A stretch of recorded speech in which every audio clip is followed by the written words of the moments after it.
Bella Jelen Folendo, au Denken en Balmaké de toujours, Malkurachen, Aya Bismillah, Malkurata Siraka, Billet Araba, Tikalo, Kleta, Anani, Sambafla, Animuga, Anani. An b'an ka émission ta ko sabanan na famaw an ye min wele ko famaw kɛlɛ daga ani janjo an ka émission min kɔnɔna na an b'aw kunnafoniya wulikajɔ minnu bolo dara an ka cɛdenw fɛ juillet kalo kɔnɔ a sabatira juillet kalo kɔnɔ k'a fɔ ko banbagaci wale kɛbagaw ye bingani caman bolo da duguden gansanw ale ni kɛlɛ min bolo dara kɛlɛba min bolo dara nɔrɔyan fan fɛ min ye tɛnzan watɛni fanfɛla la ale ni inafara min minɛna an ka cɛdenw fɛ donc wulikajɔba minnu kɛra nin kalo in kɔnɔ a bɛ tali kɛ olu de kan.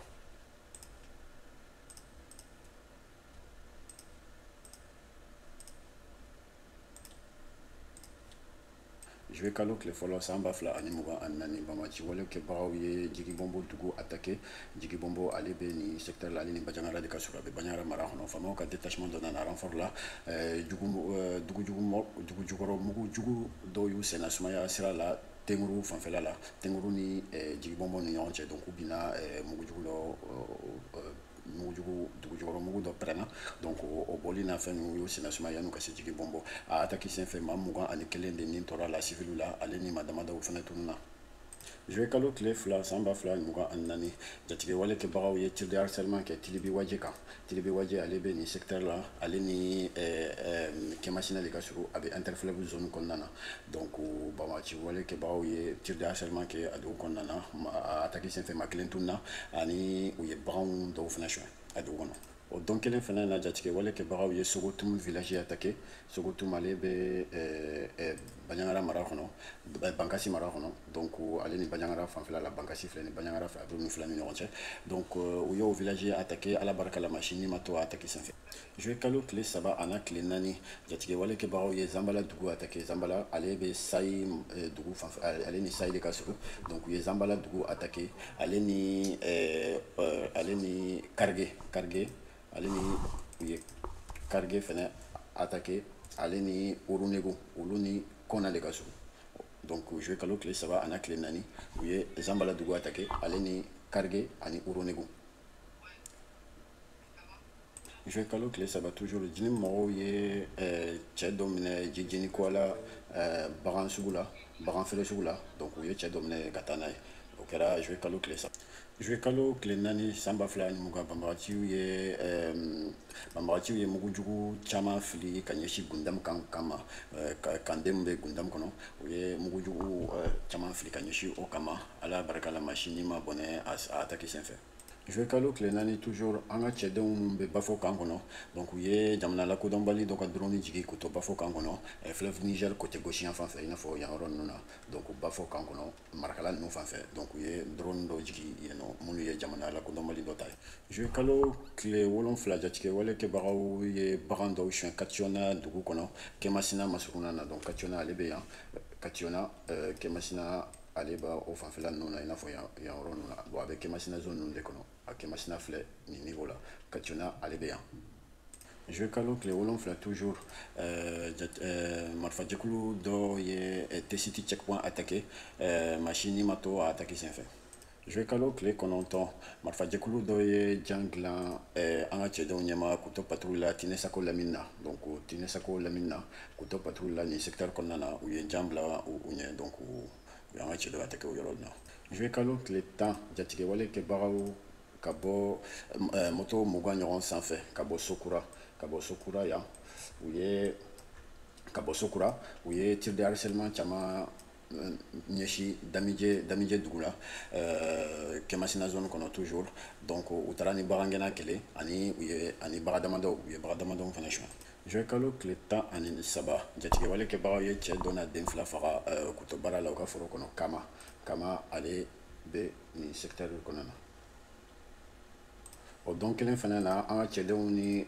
jini mɔgɔw karila ɲɔgɔn na Doro ale ni Tahaka fanfɛla la. O don kelen fana na marifajɛkulu dɔ ye jan dilan an ka cɛdenw ɲɛma k'u to patrouille la Kiriɲa dugu fanfɛla la Kiriɲa o dugu kɛrɛfɛ ale bɛ Ombori fanfɛla la donc u ye jan bila u ɲɛ nin yɔrɔ in na. O don kelen fana na toujours EGS mɔgɔ ma 10 ɲɔgɔn u taara Zinda Gao mara kɔnɔ donc Zinda île kan u taara bagan dɔw suɲɛ a yɔrɔw la. Juillet kalo tile 14 jini mɔgɔw taara ni Wuro Ali commune mairie ka bɔ Senosa dugu la Jɛnɛ mara kɔnɔ ale ni Jɛnɛ de ka surun. O don kelen na 17h30 waati faamaw ye wulikajɔ dɔ boloda Waramata zone na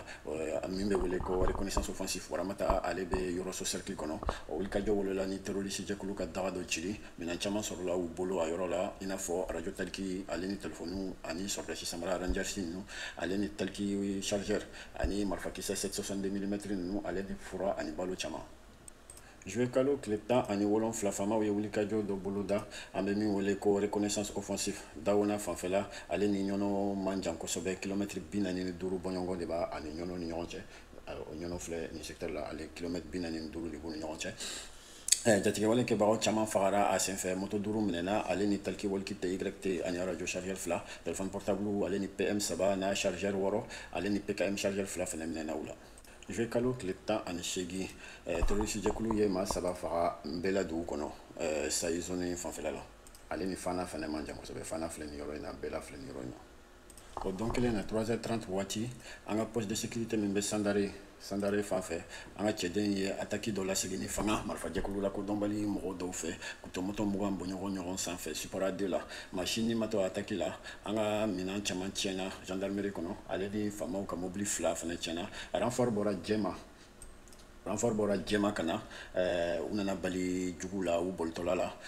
wa u karila ɲɔgɔn na a yɔrɔ la jugu bolila ka su caman to a yɔrɔ kofɔlen na ale ni moto caman yɔrɔ bɛɛ mɔmɔna a dɔn donc a ma kɛ basi ye ko min na dɛsɛra.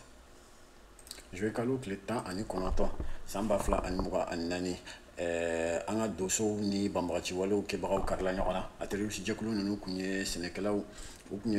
dɔ attaqué u ka kutobaara la u ka foro kɔnɔ Dinbal ni Sokanda Lamine na ale bɛ Bankasi mara kɔnɔ a senfɛ maa 20 de bɔnɛna u ni na. A don kelen na faamaw ye cɛ dɔ minɛ Labɛzanga dugu kɔnɔ mun kun bɛ a yɛrɛ kɛ delilikɛla ka sɔrɔ pinasi b'a bolo a kun bɛ a yɛrɛ kɛ delilikɛlaw faamaw ka position kɛrɛfɛ donc ka sɔrɔ pinasi kun b'a bolo u taara n'a ye ka taa kimɛliw kɛ a ko la. Juillet kalo tile 20 faamaw ka bolofara dɔ attaquera k'u to patrouille la banbagaciw fɛ Timisa dugu la Tomiyani cercle kɔnɔ. An b'an sɛnsɛn ka taa Inafarak Juillet kalo tile 19 faamaw ye wulikajɔba dɔ boloda Inafarak secteur fan fɛ ale ni Tinzawatène